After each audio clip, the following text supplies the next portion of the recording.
बिस्मिल्लाहिर्रहमानिर्रहीम। अस्सलाम वालेकुम टू ऑल व्यूअर्स। आज का जो हमारा टॉपिक है ये बच्चों से कंसर्निंग है। बेसिक टॉपिक है हमारा ड्वार्फिशनेस। ड्वार्फ हम कहते हैं छोटा रह जाना, ड्वार्फिशनेस छोटा कद, जिन बच्चों की ग्रोथ नहीं होती।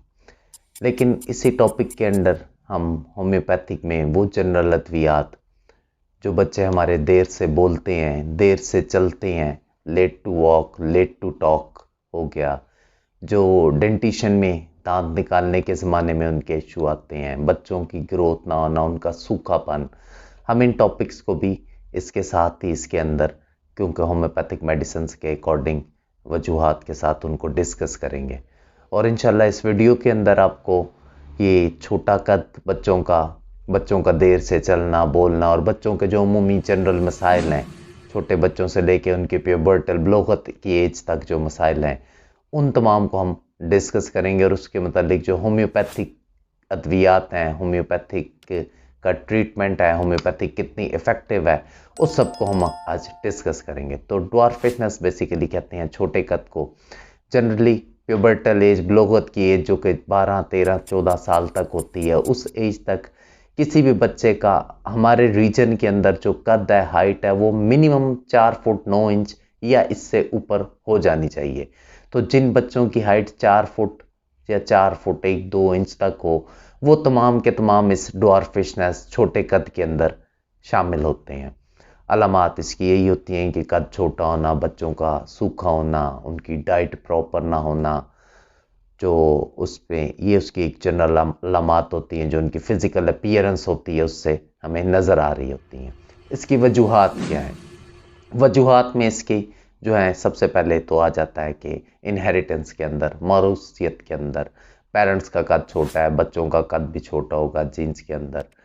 उसके बाद बच्चों में हार्मोन्स का प्रॉपर ना होना, स्पेशली कुछ हार्मोन है हमारे जिस्म के अंदर जो हमारी ग्रोथ के रिस्पॉन्सिबल होते हैं, जिनमें एक तो ग्रोथ हार्मोन खुद होता है, ग्रोथ हार्मोन का काम ग्रोथ करना है।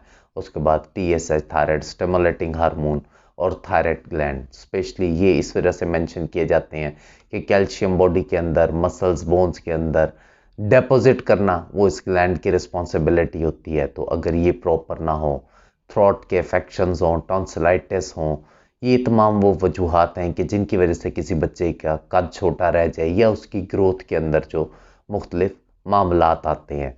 फिर इसके अंदर जैसे ग्रोथ हार्मोन और थायराइड स्टिमुलेटिंग हार्मोन है, ये पिट्यूटरी ग्लैंड चूँकि रिलीज़ करता है, तो पिट्यूटरी के अंदर कोई किसी किस्म का पिट्यूटरी ग्लैंड की बीमारी हो, इंजरी हो, तो उसकी वजह से भी ये तमाम अवारजात जो है बच्चों में लाहक हो सकते हैं। इसके अंदर जनरली बिफोर ट्रीटमेंट के बच्चों को कुछ चीज़ें होती हैं जो प्रिकॉशंस होती हैं, मैनेजमेंट होती हैं, जो पेरेंट्स ने करनी होती हैं। तो इसके अंदर एक बच्चों की खुराक प्रॉपर, उनका खुराक का होना, क्योंकि जब मैल न्यूट्रिशनिंग डाइट प्रॉपर नहीं मिलेगी तो बच्चे ऑब्वियसली स्टंट उनकी ग्रोथ, यानी उनकी ग्रोथ रुक जाएगी, उनका कद छोटा हो सकता है, वो मरासमस, सूखेपन की तरफ जा सकते हैं।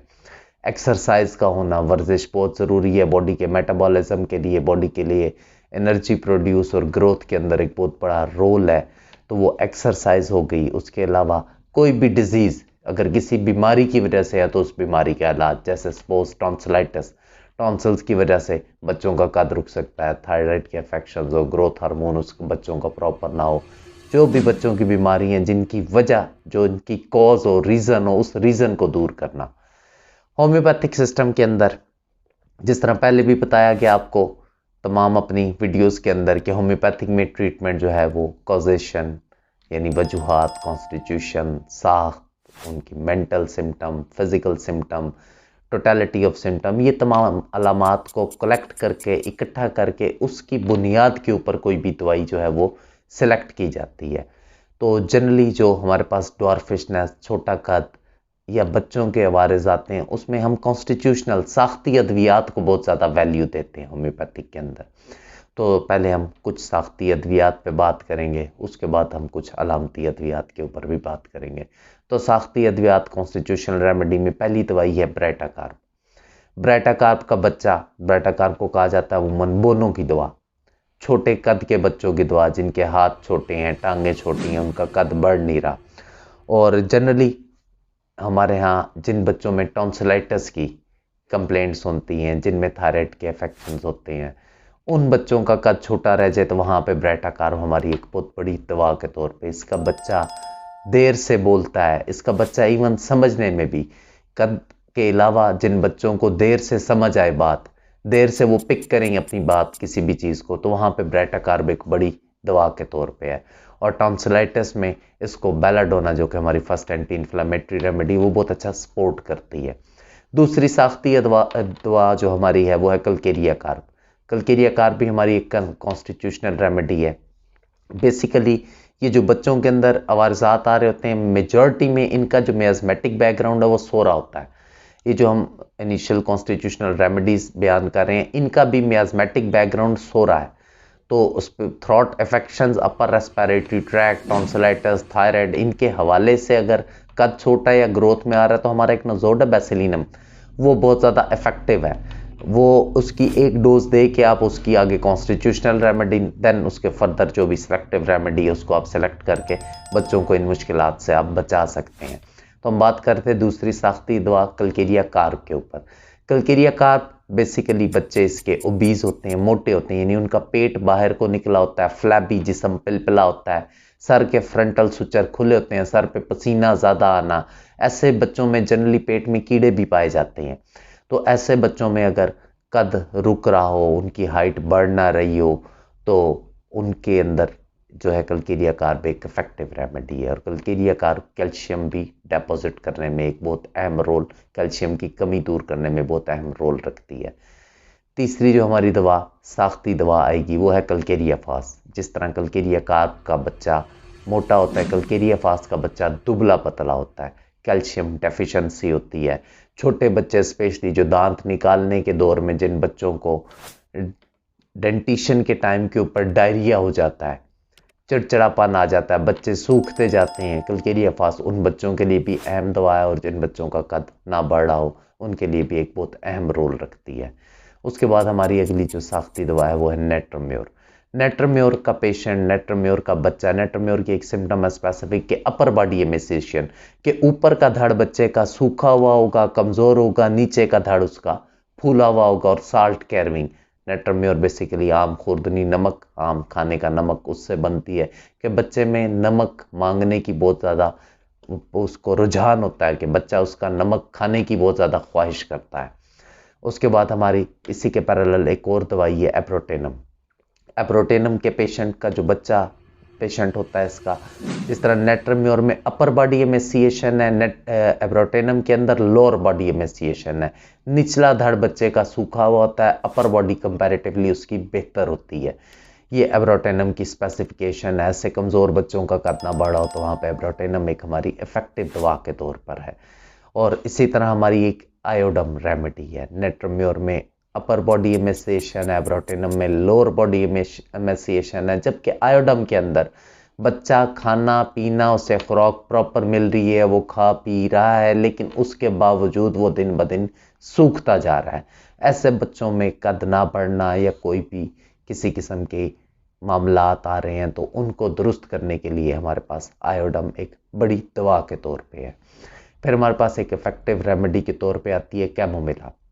कैमोमिला का भी कहा जाता है कि बच्चों का स्पेशली दांत निकालने के टाइम में जो बच्चों के अंदर चिड़चिड़ापन, के बच्चा हर वक्त रोता रहे, हर कंडीशन में उसका रोना, और सिर्फ गोद में उठाने पे उस बच्चे को रिलीफ मिले, साथ में सब्ज रंग के उसको डायरिया हो, तो वहाँ पर कैमोमिला हमारी एक इफेक्टिव रेमेडी के तौर पे होती है। इसी तरह जैसे हमने पढ़ा भी कि ब्रेटाकार्ब के अंदर आपको बताया गया कि ब्रेटाकार्ब का बच्चा देर से बोलता है, उसे समझने में मुश्किल होती है। हमारी एक दवाई है एगेरिकस। एगेरिकस का बच्चा late to talk late to walk, बोलता भी देर से है, चलता भी देर से है, समझता भी देर से है। मस्कुलर और नर्वस सिस्टम की एक बहुत बड़ी दवाई है एगेरिकस। उसके जो जिन बच्चों के अंदर जो चलते देर से हैं, बोलते देर से हैं, पिक देर से करते हैं, उन बच्चों के लिए एगेरिकस हमारे पास एक बड़ी इफेक्टिव रेमेडी के तौर पे है। फिर बच्चों में जिन बच्चों को भूख ना लगती हो, ज़ाहिर बात है जब बच्चे खाएं पिएंगे नहीं, उनका बॉडी मेटाबॉलिज्म नहीं होगा, तो बच्चों में भूख बढ़ाने के लिए अल्फ़ा अल्फ़ा के नाम से हमारी एक रेमेडी है जो कि बच्चों में भूख लगाती है और उनके तमाम मामलात को हल करने में मददगार है। फिर इसी भूख ना लगने की कुछ वजूहत होती हैं बच्चों में गैस्ट्रिक की, कि बच्चों में जनरली गैसेस बहुत ज़्यादा हो जाएं। तो जिन बच्चों में लोअर बॉडी के अंदर, लोअर एब्डोमेन के अंदर, एब्डोमेन के निचली साइड के ऊपर गैस ज़्यादा हो जाए, उन्हें भूख ना लग रही हो, उनकी हाइट ग्रोथ रुक गई हो, तो लाइकोपोडियम हमारे पास एक बड़ी इफेक्टिव रेमेडी के तौर पे आती है। और अगर यही गैसेस बच्चे के अपर एब्डोमेन में, एब्डोमेन के ऊपर वाली साइड पे ज़्यादा है और उसकी वजह से उसको भूख नहीं लगती, तो कार्बोवेज हमारे पास इफेक्टिव रेमेडी है। जबकि यही गैस्ट्रिक इशू बच्चे को पूरे पेट, होल एब्डोमेन के अंदर हो, इस दवा के मतलब जिसका मैं बताने लगा हूँ, इसके मतलब कहा जाता है कि इसके बच्चे का जो पेट है वो ढोल की तरह तना होता है, कि बिल्कुल हवा और गैस उसके अंदर भरी होती है, और इसका बच्चा एनीमिया, खून की कमी भी होती है। तो चाइना ऑफिशियनालिस हमारी एक दवा है जो बच्चे को इन तमाम तकलीफ से निजात दिला के बच्चे को भूख लगाती है और उसकी ग्रोथ जो है वो प्रॉपर करने के अंदर हेल्पफुल है। फिर हमारी एक दवाई है एलोमीना। एलोमीना जनरली हमारे यहाँ बहुत से बच्चों की ये रेमेडी है। एलोमीना के अंदर होता क्या है कि एलोमीना का बच्चा गैर फितरी अशिया की तरफ माइल होता है। गैर फितरी अशिया ये है कि जो खाने वाली उसकी खुराक है, जो डाइट है, फल फ्रूट जूसेस या रोटी सालन, इससे हट के बच्चा ज़्यादा क्या है, कच्चे चावल खाएगा, पेंसिल खाना शुरू कर देगा, कागज़ खा रहा होगा बच्चा।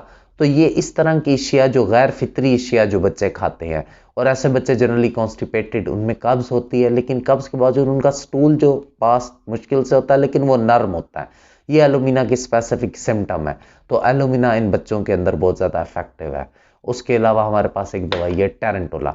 टेरेंटोला हिस्पानिका, वो बच्चे जो एक जगह टिक के ना बैठते हों, हर वक्त उछल कूद शरारतें आपके पास आए, आप उन्हें मना करते रहे लेकिन वो बच्चे एक जगह पर टिक कर ना बैठें, तो टेरेंटोला हिस्पानिका हमारी एक इफेक्टिव रेमेडी है ऐसे बच्चों के लिए। फिर कुछ बच्चे जिनके पेट में कीड़े होते हैं, उन कीड़ों के लिए हमारे पास उसकी निशानी क्या होती है कि बच्चे रात को दांत कचकचाते हैं, मुंह से राल आती है, उनके नाक में उंगली डालते रहेंगे, उसके बाद एनस इचिंग पाई जाती है। ऐसे बच्चों में साइना हमारे पास एक इफेक्टिव रेमेडी के तौर पे है, जो बच्चों को, कि बच्चा खाने पीने के बावजूद जो सूखता है उसकी एक वजह पेट के कीड़े होते हैं, तो वहाँ पर साइना हमारी इफेक्टिव रेमेडी है। गर्चे के होम्योपैथिक के अंदर छोटा कद बच्चों का देर से बोलना, देर से चलना, उनकी ग्रोथ प्रॉपर ना होना, उनके बिहेवियर के अंदर चिड़चिड़ापन, बच्चों का एक जगह टिकना ना, उन्हें याददाश्त के मामलात, मेमोरी के हवाले से हमारे पास कालीफॉस, और अगर स्टोमिक के इश्यूज़ के साथ मेमोरी का इशू आ रहा हो तो एनाकार्डियम, इफेक्टिव रेमेडीज़, ये तमाम मसाइल का होम्योपैथिक के अंदर बहुत आसानी से और बहुत देर पा किस्म का इलाज मौजूद है। लेकिन ट्रीटमेंट के लिए आपने अपने करीबी मुस्तनद होम्योपैथ से रब्ता करना है। Thank you so much. अस्सलाम वालेकुम। Thanks for watching. Leave your opinion in comments box.